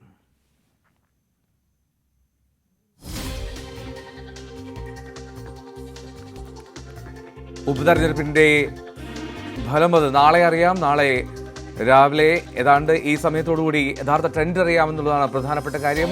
ചേലക്കരയിൽ UDFിന് പിടിച്ചെടുക്കാൻ കഴിയുമോ എന്നുള്ളതാണ് ഏറ്റവും ആകാംക്ഷ. പാലക്കാട് ത്രികോണം പോരാട്ടമാണ്. വയനാട്ടിലെ ഭൂരിപക്ഷം, അതിലായിരിക്കും ഒരുപക്ഷെ കൂടുതൽ വ്യക്തത വരേണ്ടത്. എന്നാണെങ്കിലും പാലക്കാട് വിജയം ഇതിനോടകം സോഷ്യൽ മീഡിയയിൽ ആഘോഷിക്കുന്ന ഒരു സാഹചര്യം BJP നടത്തുന്നു. പക്ഷേ അതിനുമപ്പുറം പാലക്കാട് കൂടുതൽ അട്ടിമറികൾ ഉണ്ടാകുമെന്നുള്ളതാണ് LDFിൻ്റെ പക്ഷം. ഉപതെരഞ്ഞെടുപ്പിൻ്റെ ഫലങ്ങൾ നാളെ വരുമ്പോൾ ആകാംക്ഷയോട് വെച്ച് നോക്കുകയാണ് രാഷ്ട്രീയ കേരളം എന്നുള്ളതാണ് ഏറ്റവും ശ്രദ്ധേയമായിട്ടുള്ള കാര്യം. നമ്മുടെ പ്രതിനിധികൾ 3 മണ്ഡലങ്ങളിൽ നിന്നും തത്സമയം ചേരും. ആകാംക്ഷയോടെ നമ്മൾ ഉറ്റുനോക്കുന്ന വിധി അത് നാളെയാണ്. സിറ്റിംഗ് സീറ്റിനൊപ്പം പാലക്കാട് അട്ടിമറി മോഹം ഉണ്ട് LDFിലും. അരുൺ, വളരെ പ്രധാനപ്പെട്ട ഒരു ഫലമാണ് LDFിനെ സംബന്ധിച്ച് ചേലക്കരയിലേത്. ചേലക്കരയിൽ ഇപ്പോൾ വോട്ടെടുപ്പ് കഴിഞ്ഞിട്ട് ദിവസങ്ങളായി എങ്കിൽ പോലും ചേലക്കരയിൽ ബൂത്ത് തല കണക്കുകൾ എങ്ങനെയാണ് മുന്നണികൾ കരുതുന്നത്? അത് എത്രത്തോളം മേധാവിത്വം നൽകുന്നു എന്നാണ് LDFും UDFും കണക്ക് കൂട്ടുന്നത്?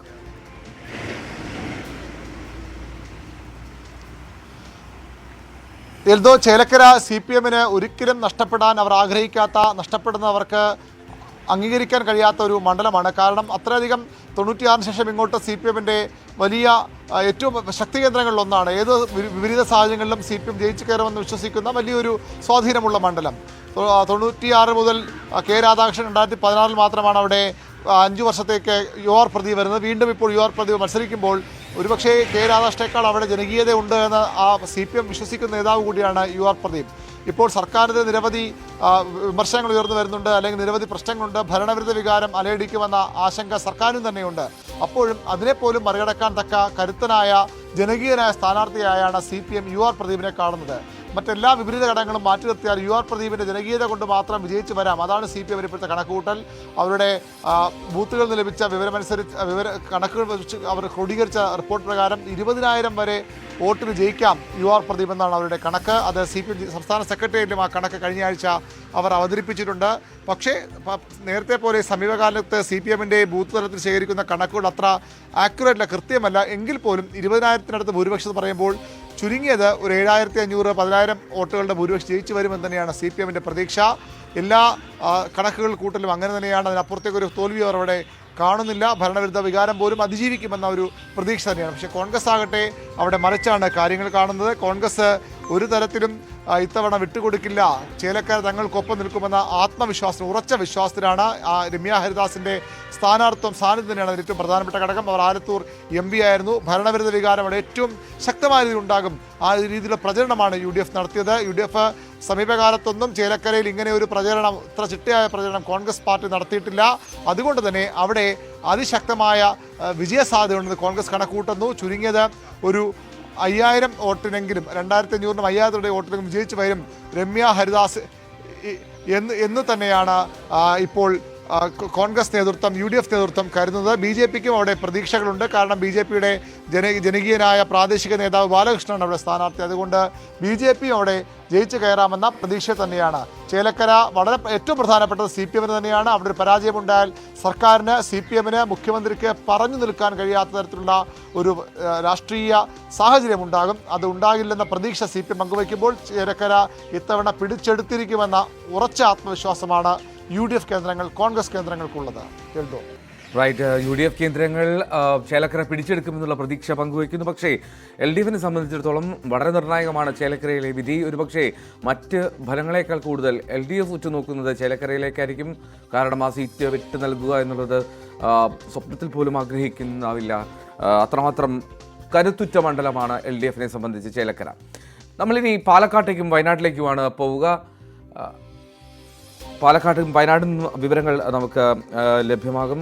CB അനുമോദും ഒപ്പം G ശ്രീജിത്ത് നമ്മോടൊപ്പം പങ്കുചേരും. ഉപതെരഞ്ഞെടുപ്പിൻ്റെ ഫലങ്ങൾ നാളെ വരാനിരിക്കെ 3 ഇടങ്ങളിലും ലോക്സഭാ തെരഞ്ഞെടുപ്പ് നടക്കുന്ന വയനാട്ടിൽ, ഒപ്പം ഉപതെരഞ്ഞെടുപ്പ് നടക്കുന്ന ചേലക്കര, പാലക്കാട്, ഈ 3ഇടത്തും കൃത്യമായിട്ടുള്ള അടിയൊഴുക്കുകൾ സംഭവിച്ചു. ഭരണവിരുദ്ധ വികാരം അതെങ്ങനെ പ്രതിഫലിച്ചു, എത്തരത്തിൽ അങ്ങനൊരു വാദമുണ്ടോ, ഇതൊക്കെ പ്രതിഫലിക്കുന്ന ഒരു തെരഞ്ഞെടുപ്പ് ഫലമായിരിക്കും എന്നാണ് ശ്രദ്ധേയം. CB അനുമോദ് ചേരുന്നു. അനുമോദ്, ഈ വയനാട്ടിൽ പ്രിയങ്ക ഗാന്ധി എത്തിയോടുകൂടി ദേശീയ ശ്രദ്ധ വീണ്ടും വയനാട്ടിലേക്ക് എത്തുന്ന സാഹചര്യമായിരുന്നല്ലോ. പക്ഷേ ഈ പോളിംഗിൽ ഗണ്യമായിട്ടുള്ളൊരു കുറവ് വന്നത്, അത് ഏറ്റവും റെക്കോർഡ് ഭൂരിപക്ഷത്തിൽ പ്രിയങ്കയെ പാർലമെന്റിൽ എത്തിക്കുമെന്നുള്ളതായിരുന്നു UDFിൻ്റെ അവകാശവാദം. പക്ഷേ അതിന് ഒരു വിഘാതം സൃഷ്ടിക്കുന്ന തരത്തിലാണ് പോളിംഗിലെ കണക്കുകൾ വന്നത്.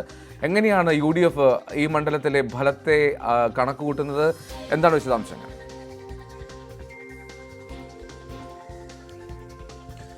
എൽദോ 5 ലക്ഷം വോട്ടിന്റെ വലിയ ഒരു ഭൂരിപക്ഷം പ്രിയങ്കയ്ക്ക് നൽകി ആദ്യ അംഗത്തിൽ തന്നെ അത്തരത്തിൽ രാജ്യത്തെ തന്നെ മികച്ച ഒരു ഭൂരിപക്ഷത്തോടെ പാർലമെന്റിലേക്ക് അയക്കാമെന്നായിരുന്നു UDFിന്റെ പ്രതീക്ഷ. പക്ഷേ പോളിംഗിലെ കുറവ് ആ പ്രതീക്ഷകളെല്ലാം തന്നെ താളം തെറ്റിക്കുന്നതാണ്. 65% താഴെ മാത്രമാണ് പോളിംഗ് നടന്നത്.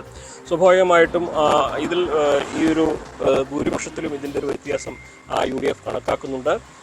ഇപ്പോഴത്തെ ഒടുവിലത്തെ അനുമോദിലേക്ക് മടങ്ങിയത്. അനുമോദിന്റെ ശബ്ദത്തിൽ ചെറിയൊരു പ്രശ്നം. ഞാൻ G ശ്രീജിത്തിലേക്ക് പോകുന്നു. ശ്രീജിത്ത്, പാലക്കാടാണല്ലോ ഏറ്റവും ശക്തമായിട്ട് ത്രികോണ പോരാട്ടം നടന്നത്. പാലക്കാട്ടെ ഫലം അത് 3 മുന്നണികൾക്കും ഒരുപോലെ പ്രധാനപ്പെട്ടതാണ്. അത് സരൺ LDF പാളയത്തിലേക്ക് എത്തുന്നു, ഒപ്പം BJP അതിശക്തമായിട്ടുള്ള പോരാട്ടം കാഴ്ചവെക്കുന്നു. UDF മണ്ഡലം നിലനിർത്താമെന്ന് ഉറച്ചു വിശ്വസിക്കുന്നു. അങ്ങനെ നിർണായകമായിട്ടുള്ള ഒരു ഫലമാണ് പാലക്കാട് വരാൻ പോകുന്നത്. പാലക്കാട്ടെ കണക്കുകൂട്ടൽ എങ്ങനെയാണ് 3 മുന്നണികളുടെയും?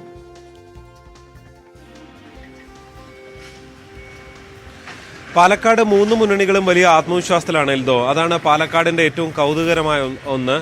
ഒരുപക്ഷെ ഏറ്റവും കൂടുതൽ ആത്മവിശ്വാസം പ്രകടിപ്പിക്കുന്നത് BJP ക്യാമ്പാണ് എന്ന് തന്നെ പറയേണ്ടി വരും. സിറ്റിംഗ് സീറ്റായ UDF അവിടെ 3-ാം സ്ഥാനം കൊണ്ട് തൃപ്തിപ്പെടേണ്ടി വരും എന്ന കണക്കാണ് അവിടെ BJP പറയുകയും ചെയ്യുന്നത്.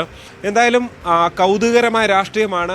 ഇതുവരെ തെരഞ്ഞെടുപ്പ് കമ്മീഷൻ എങ്ങനെയാണ് പോളിംഗ് നടന്നത് എന്നത് സംബന്ധിച്ച് 70% പരം വോട്ടിംഗ് ഉണ്ട് എന്നതിനപ്പുറത്തേക്ക് ബൂത്ത് തലത്തിലുള്ള റിപ്പോർട്ടുകൾ പുറത്തു വിട്ടിട്ടില്ല എന്നുള്ളതാണ് പാലക്കാട് ഇത്രയധികം അഭ്യൂഹങ്ങൾ പ്രചരിക്കുന്നതിന് കാരണമായിട്ടുള്ളത്. സാധാരണഗതിയിൽ ചേലക്കര അടക്കം ആദ്യ ദിവസം തന്നെ ഇത് പുറത്തുവിട്ടതാണ്. ഇത് തെരഞ്ഞെടുപ്പ് കഴിഞ്ഞ് 2-ാം ദിവസം കഴിയുമ്പോഴും അത് പുറത്തു വരുന്നില്ല എന്നുള്ളതാണ്. അതുകൊണ്ട് തന്നെ മുന്നണികൾ സ്വന്തം നിലയിലുള്ള കണക്കാണ് അവതരിപ്പിച്ച് മുന്നോട്ട് പോകുന്നത്. അവിടെ നഗരസഭയിൽ വോട്ട് കുറഞ്ഞു, അത് BJPക്ക് തിരിച്ചടിയാകുമെന്നുള്ളതാണ് UDFും LDFും ചൂണ്ടിക്കാണിക്കുന്നത്. അതേസമയം നഗരസഭയിലെ BJP ശക്തി കേന്ദ്രങ്ങളെല്ലാം വോട്ടിംഗ് നടന്നിട്ടുണ്ട്. പക്ഷേ പിരായിരി ഉൾപ്പെടെയുള്ള UDF കേന്ദ്രങ്ങൾ, കണ്ണാടി ഉൾപ്പെടെയുള്ള മേഖലകളിലുണ്ടായ വലിയ വോട്ട് കുറവ്, ഇതൊക്കെ LDFനും UDFനും തിരിച്ചടിയാകും. അങ്ങനെ നഗരസഭയിൽ ഏതാണ്ട് 9,000-ൽ പരം വോട്ടുകളുടെ ലീഡിൽ വിജയിക്കാം എന്നാണ് BJPയുടെ ഒരു ആത്മവിശ്വാസം ഉള്ളത്. തൊട്ടിപ്പുറത്ത് UDFനെ സംബന്ധിച്ച് നഗരസഭയിൽ വോട്ട് BJPക്ക് കുറഞ്ഞു, അവരുടെ ശക്തി കേന്ദ്രങ്ങളിൽ വോട്ട് കുറഞ്ഞു. അതേസമയം തന്നെ പിരായിരിയിലും മാത്തൂരും കണ്ണാടിയിലും അടക്കം കഴിഞ്ഞ 2016 സമാനമായ രീതിയിൽ വോട്ടർമാർ വോട്ട് രേഖപ്പെടുത്തിയിട്ടുണ്ട്. ഏതാണ്ട് ഈ 3 പഞ്ചായത്തിലൂടെ ആകെ 1500ഓളം വോട്ടുകളുടെ മാത്രമേ കുറവുള്ളൂ. അതിൽ കൂടുതൽ വോട്ടുകൾ നഗരസഭാ പരിധിയിൽ കുറഞ്ഞിട്ടുണ്ട് എന്നുള്ളതാണ് അവർ ചൂണ്ടിക്കാണിക്കുകയും ചെയ്യുന്നത്. എന്തായാലും ഭരണവിരുദ്ധ വികാരമുണ്ട്. അതുകൊണ്ട് തന്നെ വലിയ നേട്ടം തെരഞ്ഞെടുപ്പിൽ ഉണ്ടാക്കി UDFന് വിജയിച്ച് കയറാം എന്നാണ് അവർ പറയുന്നത്. LDFും വലിയ പ്രതീക്ഷയാണ്. കണ്ണാടിയിലും മാത്തൂരിലും വലിയ നേട്ടമുണ്ടാകുമെന്നവർ കരുതുകയാണ്. ഒരുപക്ഷെ P. സരിൻ ഈ ശ്രീധരന് സമാനമായ രീതിയിൽ പൊതു വോട്ടുകൾ കൂടി പിടിച്ചാൽ ഒരുപക്ഷെ അവസാന ഘട്ടത്തിലേക്ക് എത്തുമ്പോൾ ഓടിക്കയറാം, അങ്ങനെ വിജയത്തിലെത്താം. എന്തായാലും 2-ാം സ്ഥാനമെങ്കിലും ഉണ്ടാകും എന്നും LDF കണക്ക് കൂട്ടുകയാണ്. എന്തായാലും ഈ തെരഞ്ഞെടുപ്പ് കമ്മീഷന്റെ കണക്ക് അന്തിമമായ ബൂത്ത് തലത്തിലുള്ള കണക്ക് പുറത്തു വരാത്തതാണ് ഈ അഭ്യൂഹങ്ങൾ തുടരാൻ കാരണം. ഒരു വ്യക്തതയിലേക്ക് കാര്യങ്ങൾ എത്താതിരിക്കാൻ, ഏത് ബൂത്തിലാണ് വോട്ട് കുറഞ്ഞത് എന്നൊരു അന്തിമമായ വ്യക്തതയിലേക്ക് എത്താൻ കഴിയാത്തതിന് കാരണവും അതാണ്. എൽദോ. റൈറ്റ്. ത്രികോണ പോരാട്ടം നടന്ന പാലക്കാട് 3 മുന്നണികളും പ്രതീക്ഷയിലാണ് എന്നുള്ളതാണ് ഏറ്റവും പ്രധാനപ്പെട്ട കാര്യം.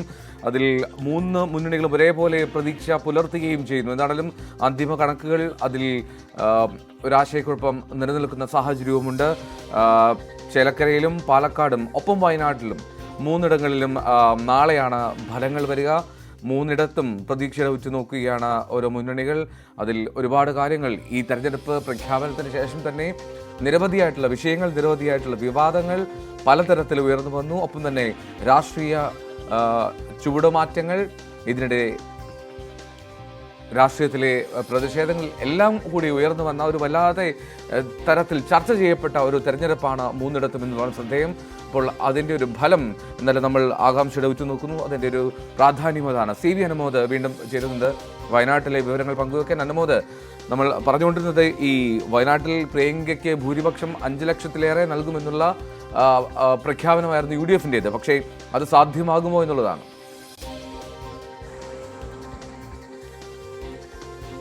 തീർച്ചയായും അത് തന്നെയാണ് ഏറ്റവും വലിയ ചോദ്യം ഉയരുന്നത്. എന്തായാലും UDF ക്യാമ്പിന് പോലും ഇപ്പോൾ 5 ലക്ഷം എന്ന വലിയ പ്രതീക്ഷ അവർ പങ്കുവെക്കുന്നില്ല. മറിച്ച് രാഹുൽ ഗാന്ധി നേടിയതിനേക്കാൾ ഭൂരിപക്ഷം പ്രിയങ്ക നേടും, 4 ലക്ഷത്തിലേറെ വോട്ടുകളുടെ ഭൂരിപക്ഷം നേടുമെന്നൊരു പ്രതീക്ഷയാണ് അവർ പങ്കുവെക്കുന്നത്. പക്ഷേ ഇതിലേക്കൊക്കെ എത്തുവാൻ 10 ലക്ഷത്തിൽ താഴെ 9,50,000 മുകളിൽ മാത്രമാണ് പോളിംഗ് നടന്നിട്ടുള്ളത്. അതിലൊരു 60% വോട്ടുകൾ പ്രിയങ്കയ്ക്ക് നേടുമെന്നൊരു ആത്മവിശ്വാസമാണ് അവർ പങ്കുവെക്കുന്നത്. മറുവശത്ത് LDFും NDAയും ആ പോളിംഗിലെ ശതമാനത്തിലെ കുറവ് UDFനുണ്ടായ തിരിച്ചടിയാണ് എന്ന അവകാശവാദമാണ് ഉന്നയിക്കുന്നത്. ഇത് അടിച്ചേൽപ്പിച്ചൊരു തെരഞ്ഞെടുപ്പാണെന്ന വാദമാണ് LDF തുടക്കം മുതൽ തന്നെ പ്രചരണത്തിൽ ശക്തമായിട്ട് ഉപയോഗിച്ച ഒരു വാദം. അത് അംഗീകരിച്ചുകൊണ്ട് ജനങ്ങൾ ഈ വോട്ട് ചെയ്യുന്നതിൽ നിന്ന് വിമുഖത കാണിച്ചു എന്നൊരു കാര്യമാണ് LDF പങ്കുവെക്കുന്നത്. NDA ആകട്ടെ വഖഫ് വിഷയങ്ങളടക്കം വയനാട് പ്രതിഫലിക്കും. അതുകൊണ്ടാണ് ന്യൂനപക്ഷ, പ്രത്യേകിച്ച് ക്രിസ്തീയ വോട്ടുകൾ പണ്ടത്തെ അത്ര UDFന് അനുകൂലമായിട്ട് മാറിയിട്ടില്ല. അതാണ് ഈ പോളിംഗിലെ കുറവിന് കാരണമെന്ന് NDA അവകാശവാദം ഉന്നയിക്കുന്നത്. എന്നാണെങ്കിലും ഇവിടെ ഫലത്തിൽ വലിയ ആശങ്കയൊന്നും ആർക്കുമില്ലെങ്കിൽ പോലും ഭൂരിപക്ഷത്തിൽ നേടുന്ന കുറവ് പോലും UDFനെ സംബന്ധിച്ച് വലിയ തലവേദന ഉണ്ടാക്കുന്ന, അല്ലെങ്കിൽ ഒരുപാട് വിശദീകരണം നൽകേണ്ട സാഹചര്യം ഉണ്ടാകുമെന്നുള്ളതാണ് പ്രധാനപ്പെട്ട ഒരു കാര്യം. അതുകൊണ്ട് തന്നെ ഓരോ മേഖലയിലും ലഭിക്കുന്ന വോട്ടുകൾ ഇപ്പോൾ ഏറ്റവും അധികം പോളിംഗ് ഉണ്ടായത് എറണാകുളം, ഏറ്റവും കുറവ് നിലമ്പൂരിലുമാണുള്ളത്. ആ ഓരോ മേഖലയിലും രാഹുൽ ഗാന്ധിക്ക് ലഭിച്ച വോട്ടുകളുടെ താരതമ്യം ഉറപ്പായിട്ടും ഉണ്ടാകും. അതുകൊണ്ട് തന്നെ പോളിംഗിലെ കുറവ് അത് ഭൂരിപക്ഷത്തിൽ എത്രത്തോളം പ്രതിഫലിക്കും എന്നുള്ള കാര്യമാണ് ഇവിടെ UDF ഉറ്റുനോക്കുന്നത്. കഴിഞ്ഞ തവണത്തേക്കാൾ മികച്ച ഒരു വോട്ടിംഗ് ശരാശരി സ്വന്തമാക്കാൻ കഴിയുമോ എന്ന കണക്കൂട്ടലിലാണ് NDAയും LDFും. എൽദോ റൈറ്റ്. CV അനുമോദ്, G ശ്രീജിത്ത്, അപ്പം VB അരുണാണ് വിവരങ്ങൾ നൽകിയത്. ഉപതെരഞ്ഞെടുപ്പ് ഫലം നാളെ വരാനിരിക്കെ ആകാംക്ഷയിലാണ് മൂന്ന് മുന്നണികളും. ഇനി തെരഞ്ഞെടുപ്പ് ഫലം നാളെ വരുമ്പോൾ CPMന്റെയും CPIയുടെയും സംസ്ഥാന നേതൃയോഗങ്ങൾ ഇന്ന് ചേരുന്നുണ്ട്. പാലക്കാട് ഉപതെരഞ്ഞെടുപ്പ് സംബന്ധിച്ച ജില്ലാ കമ്മിറ്റിയുടെ റിപ്പോർട്ട് സെക്രട്ടേറിയറ്റ് ചർച്ച ചെയ്യും. പാലക്കാട് 2ാം സ്ഥാനത്തെത്തിയാലും അത് ഗുണമാകുമെന്നാണ് പാർട്ടിയുടെ വിലയിരുത്തൽ. ഭരണഘടനാ വിരുദ്ധ പ്രസംഗത്തിന്റെ പേരിൽ സജി ചെറിയാനെതിരെ തുടരന്വേഷണത്തിന് ഹൈക്കോടതി ഉത്തരവിട്ടതും ചർച്ചയായേക്കും. ഒരു വിഷയത്തിൽ 2 രാജി വേണ്ട എന്ന നിലപാടാണ് പാർട്ടി നേതൃത്വത്തിന്. വയനാട് ദുരന്തത്തിൽ കേന്ദ്ര സഹായം കിട്ടാത്തതിലെ തുടർ പ്രക്ഷോഭ പരിപാടികൾ തീരുമാനിക്കാൻ ഇടതുമുന്നണി യോഗവും ഇന്ന് ഉച്ചയ്ക്ക് ചേരുന്നുണ്ട്. ഒരിടവേള കൂടി.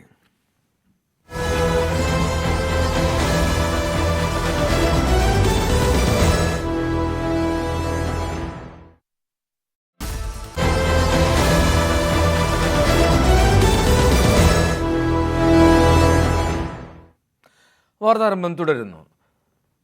മുകേഷ് ഉൾപ്പെടെയുള്ള നടന്മാർക്കെതിരായ പരാതികൾ പിൻവലിക്കുകയാണെന്ന് പരാതിക്കാരിയായ നടി. തനിക്ക് സർക്കാരിൽ നിന്നും പിന്തുണ കിട്ടിയില്ല. കേസുകൾ പിൻവലിക്കണമെന്ന് ആവശ്യപ്പെട്ട് പ്രത്യേക അന്വേഷണ സംഘത്തിന് ഉടൻ ഇമെയിൽ അയക്കും എന്ന് നടി അറിയിച്ചു. തനിക്കെതിരെ ചുമത്തിയ പോക്സോ കേസിന്റെ സത്യാവസ്ഥ തെളിയിക്കാൻ സർക്കാർ തയ്യാറായില്ലെന്നും മാധ്യമങ്ങളിൽ നിന്ന് പോലും പിന്തുണ കിട്ടാത്തതിനാലാണ് പരാതികൾ പിൻവലിക്കുന്നതെന്നും നടി പറയുന്നു. നവമി ദിനേശ് വിവരങ്ങൾ അയച്ചിരുന്നു. നവമി, ഹേമ കമ്മിറ്റി റിപ്പോർട്ടിന് പിന്നാലെ വലിയ തോതിൽ ചർച്ച ചെയ്താണ് ഈ പരാതിക്കാരിയുടെ വെളിപ്പെടുത്തലുകളും ഈ പരാതിയുമെല്ലാം.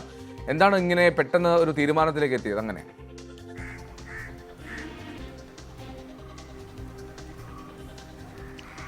എൽദോ, നമുക്കറിയാം ഹേമ കമ്മിറ്റി റിപ്പോർട്ട് പുറത്തു വന്നതിന് ശേഷം മുകേഷ്, ഇടവേള ബാബു, ജയസൂര്യ, മണിയംപിള്ള രാജു, ബാലചന്ദ്ര മേനോൻ ഉൾപ്പെടെയുള്ളവർക്കെല്ലാം എതിരെ ഒരു ലൈംഗിക ആരോപണ പരാതിയുമായി രംഗത്തെത്തിയ നടിയാണ് ആലുവ സ്വദേശിയായ ഈ നടി. അതിനുശേഷം ഇവർ പ്രത്യേക അന്വേഷണ സംഘത്തിന് മൊഴി നൽകുകയും പ്രത്യേക അന്വേഷണ സംഘം തെളിവുകൾ ശേഖരിക്കുകയും ഒക്കെ ചെയ്തിരുന്നു. അതിനിടയിലാണ് ഈ നടിക്കെതിരെ ബന്ധു കൂടിയായിട്ടുള്ള ഒരു യുവതി ഈ പോക്സോ കേസുമായി രംഗത്തെത്തിയത്. അതായത് സിനിമയിൽ അവസരം വാഗ്ദാനം ചെയ്തുകൊണ്ട് തന്നെ ചെന്നൈയിലേക്ക് വിളിച്ചു വരുത്തി പരിചയമില്ലാത്ത ആളുകൾക്ക് മുന്നിൽ തന്നെ കാഴ്ചവെക്കാൻ ശ്രമിച്ചു എന്നൊരു പരാതിയായിരുന്നു ഈ പ്രത്യേക അന്വേഷണ സംഘത്തിന് നേരെ ഈ ബന്ധു കൂടിയായ പെൺകുട്ടി നൽകിയത്. ഇതിന് പിന്നാലെയാണ് ഈ ആലുവ സ്വദേശിയായ നടിക്കെതിരായിട്ടുള്ള ഒരു പരാതി കൂടി രജിസ്റ്റർ ചെയ്യപ്പെടുന്നത്. എന്തായാലും ഇതിന്റെ അന്വേഷണമൊക്കെ നടക്കുന്ന സാഹചര്യത്തിലാണ് ഇപ്പോൾ ഇങ്ങനെ ഒരു കുറിപ്പുമായി ഈ ആലുവ സ്വദേശിയായ നടി രംഗത്തെത്തിയത്. അവർ ഇതിൽ പ്രധാനമായും പറയുന്നത്, ഞാൻ സമൂഹത്തിന്റെ നന്മയ്ക്ക് വേണ്ടിയാണ് മുന്നോട്ട് വന്നത്. എന്റെ ലക്ഷ്യം ഇനിയും ഒരു പെൺകുട്ടികളോട് അഡ്ജസ്റ്റ്മെന്റ് ചോദിക്കരുത് എന്നാണ്. എന്നാൽ എനിക്കെതിരെയുള്ള കള്ള പോക്സോ കേസ് തെളിയിക്കാൻ ഗവൺമെന്റിന് കഴിഞ്ഞില്ല. ഒരു മീഡിയ പോലും മുന്നോട്ട് വന്ന് എനിക്ക് സപ്പോർട്ട് ചെയ്തിട്ടില്ല. അതുകൊണ്ട് എല്ലാ കേസുകളും ഞാൻ പിൻവലിക്കാൻ പോകുന്നു. കാരണം പോക്സോ കേസ് കള്ളക്കേസാണെന്ന് അറിഞ്ഞിട്ടും ആ സ്ത്രീക്കെതിരെ അഥവാ അവളുടെ പുറകിൽ അവളെ ചെയ്യിപ്പിച്ചവരെ പിടിക്കുവാനും ശ്രമിച്ചില്ല. മീഡിയയ്ക്ക് പോലും അനക്കമില്ല. അതുകൊണ്ട് ഞാൻ എല്ലാത്തിൽ നിന്നും സ്വയം പിന്മാറുന്നു. അതായത് ഈ പോക്സോ കേസ്, ഈ ആലുവ സ്വദേശിയായ നടിക്കെതിരെ പോക്സോ കേസ് വന്ന സാഹചര്യത്തിൽ പോലും അതിന്റെ സത്യാവസ്ഥ തെളിയിക്കാൻ മീഡിയകൾ ആരും തന്നെ ഒപ്പം നിന്നില്ല. സർക്കാരും തനിക്കെതിരായി വന്നത് കള്ളക്കേസാണെന്ന് തെളിയിക്കുന്നതിന് വേണ്ടിയിട്ടുള്ള യാതൊരു ശ്രമവും നടത്തിയിട്ടില്ല എന്നുള്ളൊരു വിമർശനം ഉന്നയിച്ചുകൊണ്ടാണ് ഇപ്പോൾ താൻ അന്ന് ഉന്നയിച്ച, അതായത് മുകേഷ് ഉൾപ്പെടെയുള്ള നടന്മാർക്കെതിരായിട്ട് ഉന്നയിച്ച ലൈംഗിക ആരോപണ കേസ് അത് പിൻവലിക്കാൻ പോകുന്നു. ഇത് ഉടൻ തന്നെ പ്രത്യേക അന്വേഷണ സംഘത്തിന് ഇതുമായി ബന്ധപ്പെട്ട മെയിൽ അയക്കും എന്നുകൂടിയാണ് നടി പറഞ്ഞു വെക്കുന്നത്. എന്തായാലും ഹേമ കമ്മിറ്റി റിപ്പോർട്ട് പുറത്തു വന്നതിന് വലിയ രീതിയിൽ കോളിളക്കം സൃഷ്ടിച്ച ഒരു പരാതി തന്നെയായിരുന്നു ഈ ആലുവ സ്വദേശിയായ നടിയുടേത്. ഇപ്പോൾ എന്തായാലും അവർ തന്നെ ഈ കേസിൽ നിന്നും പിൻവലിയുന്നു എന്നുകൂടിയാണ് അറിയുന്നത്. എൽദോ, റൈറ്റ്, കേസിൽ നിന്നും പിൻവലിയുകയാണ് പരാതിക്കാരി എന്നാണെങ്കിലും അതിൽ അവരുടെ ഭാഗം അതിൽ ഒരു വ്യക്തത വന്നില്ല എന്നുള്ളതാണ്. ആരും പിന്തുണ നൽകിയില്ല, സർക്കാർ പോലും തയ്യാറായില്ല എന്നുള്ളതാണ് പ്രധാനപ്പെട്ട ആക്ഷേപം. നവമി ദിനേശാണ് വിവരങ്ങൾ നൽകിയത്. മലപ്പുറം പെരിന്തൽമണ്ണ ടൗണിൽ ജ്വല്ലറി ഉടമയുടെ സ്കൂട്ടർ ഇടിച്ചു വീഴ്ത്തി 3 കിലോ സ്വർണം കവർന്നു. പെരിന്തൽമണ്ണയിലെ MK ജ്വല്ലറി അടച്ചുമടങ്ങിയിരുന്ന കിനാദിയിൽ യൂസഫിനെയും സഹോദരൻ ഷാനവാസിനെയും ഇടിച്ചു വീഴ്ത്തിയാണ് കവർച്ച. സംഭവത്തിന് പിന്നാലെ സംശയത്തെ തുടർന്ന് 4 പേർ തൃശൂർ പിടിയിലായിട്ടുണ്ട്.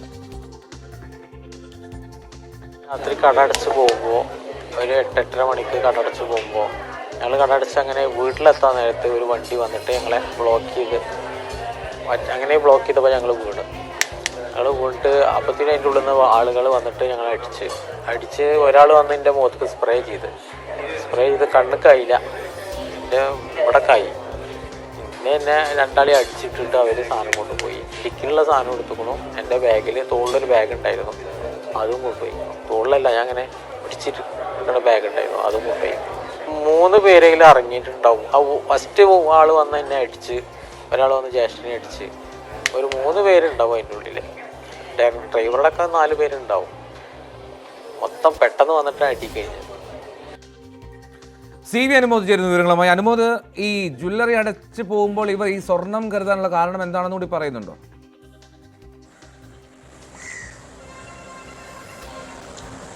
എൽദോ, പെരിന്തൽമണ്ണ ഊട്ടി റോഡിലുള്ള KM ജ്വല്ലറി ഉടമകളാണ് ഇന്നലെ ഈ മോഷണ സംഘത്തിന്റെ ആക്രമണത്തിനിരയായത്. അവരുടെ കൈവശമുണ്ടായിരുന്ന 3 കിലോ സ്വർണമാണ് ഇവർ തട്ടിയെടുത്തതെന്നാണ് ഈ നഷ്ടമായ ജ്വല്ലറി ഉടമകൾ പോലീസിൽ അറിയിച്ചിരിക്കുന്നത്. ഈ ഒരു ജ്വല്ലറി പ്രവർത്തിക്കുന്നത് ഒരു പഴയ ഓടിട്ട കെട്ടിടത്തിലായതുകൊണ്ട് അവിടെ സുരക്ഷയില്ലാത്തതുകൊണ്ടാണ് സ്വർണം എല്ലാ ദിവസവും വീട്ടിലേക്ക് കൊണ്ടുപോകാറുള്ളത്. 2 ബാഗുകളിലാക്കി, ഒരു ബാഗ് സ്കൂട്ടറിൻ്റെ ഉള്ളിലും ഒന്ന് അവരുടെ തുള്ളിലുമാണ് സൂക്ഷിച്ചിരുന്നത്. ഇത് ഇവരുടെ വീട്ടിലേക്ക് കിടക്കുന്ന ബൈപ്പാസിന് തൊട്ടടുത്തെത്തുമ്പോൾ വാഹനം കുറുകെയിട്ട് ഇവരെ ആക്രമിക്കുകയായിരുന്നു. കുരുമുളക് സ്പ്രേ മുഖത്തേക്ക് അടിക്കുകയും മർദ്ദിക്കുകയും ചെയ്ത് ഇവരുടെ കയ്യിൽ നിന്നും സ്വർണം അടങ്ങിയ ബാഗുകൾ തട്ടിക്കൊണ്ടു പോവുകയായിരുന്നു എന്നാണ് പോലീസിന് ഇവർ നൽകിയ മൊഴി. പോലീസ് ഇന്നലെ തന്നെ ഇവർ നൽകിയ പരാതി പ്രകാരമുള്ള അന്വേഷണം ആരംഭിച്ചു. CCTV ദൃശ്യങ്ങൾ കേന്ദ്രീകരിച്ച് അന്വേഷണം നടത്തി. അങ്ങനെയാണ് തൃശ്ശൂരിൽ നിന്ന് സ്വർണ്ണ കവർച്ച സംഘം എന്ന് കരുതുന്ന 4 പേരെ പിടികൂടിയിട്ടുള്ളത്. നേരത്തെ CCTVയിലുണ്ടായിരുന്ന വാഹനവും ഇവരുടെ വാഹന പരിശോധനയ്ക്കിടെ സമാനമായൊരു വാഹനവും കണ്ടെത്തി. ആ സാഹചര്യത്തിലാണ് സ്വർണം കവർന്ന സംഘത്തിൽ എന്ന് കരുതുന്ന 4 പേരെ ഇപ്പോൾ തൃശ്ശൂരിൽ പോലീസ് പിടികൂടിയിരിക്കുന്നത്. ഇവരെ ഈ കേസുമായുള്ള ബന്ധങ്ങളും മറ്റു കാര്യങ്ങളും കൂടുതൽ ചോദ്യം ചെയ്യുന്ന ശേഷമേ അറിയാൻ കഴിയുകയുള്ളൂ.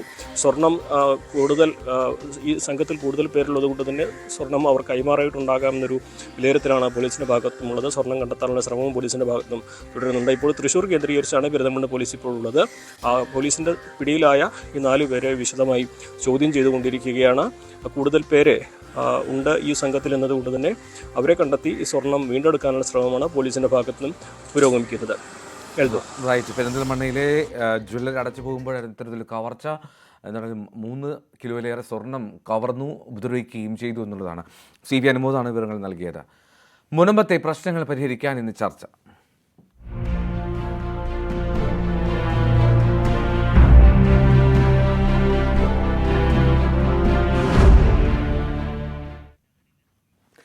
മുനമ്പം ഭൂമി പ്രശ്നം പരിഹരിക്കാൻ മുഖ്യമന്ത്രി വിളിച്ച നിർണായക യോഗം ഇന്നാണ്. വൈകിട്ട് 4 മണിക്ക് മുഖ്യമന്ത്രിയുടെ കോൺഫറൻസ് ഹാളിലാണ് യോഗം. പ്രദേശവാസികൾക്ക് ഭൂമിയിൽ മേലുള്ള അവകാശം എങ്ങനെ പുനഃസ്ഥാപിക്കാമെന്നാണ് സർക്കാർ പരിശോധിക്കുന്നത്. മന്ത്രിതല ഉപസമിതി രൂപീകരിക്കുന്നതും സർക്കാരിന്റെ പരിഗണനയിലുണ്ട്. പ്രശ്നപരിഹാരത്തിന് വഴിയൊരുങ്ങുമെന്ന പ്രതീക്ഷയിലാണ് മുനമ്പത്തുകാർ. നവമി ദിനേശ് ചേരും. നവമി, വളരെ നിർണായകമാണ് ഇന്നത്തെ ചർച്ച, പ്രത്യേകിച്ചും മുഖ്യമന്ത്രിയുടെ അധ്യക്ഷതയിൽ ചേരുമ്പോൾ. പ്രതീക്ഷ പുലർത്തുന്നുണ്ടല്ലോ സ്വാഭാവികമായും, അല്ലേ മുനമ്പത്തുകാർ?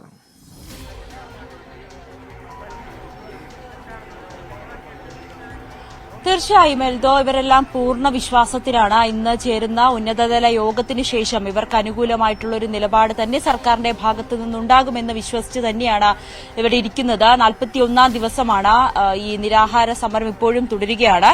ഇന്ന് വൈകുന്നേരം 4 മണിക്ക് മുഖ്യമന്ത്രിയുടെ കോൺഫറൻസ് ഹാളിൽ നടക്കുന്ന യോഗത്തിൽ നിയമ, റവന്യൂ, വഖഫ് മന്ത്രിമാരും ചീഫ് സെക്രട്ടറിയും വഖഫ് ബോർഡ് ചെയർമാനും വകുപ്പ് സെക്രട്ടറിമാരും ഇന്ന് ചർച്ചയിൽ പങ്കെടുക്കും. ഈ ചർച്ചയിലെ ഏറ്റവും പ്രധാനപ്പെട്ട കാര്യം, ഇതിനു മുൻപ്, അതായത് ഈ സംഭവവുമായി ബന്ധപ്പെട്ട്, ഈ മുനമ്പത്തെ വിഷയവുമായി ബന്ധപ്പെട്ട് ഇതിനോടകം തന്നെ ഒരു റവന്യൂ വകുപ്പ് ഒരു റിപ്പോർട്ട് തയ്യാറാക്കിയിട്ടുണ്ട്. ഈ റിപ്പോർട്ട് ഇന്ന് ചേരുന്ന യോഗത്തിൽ സമർപ്പിക്കും.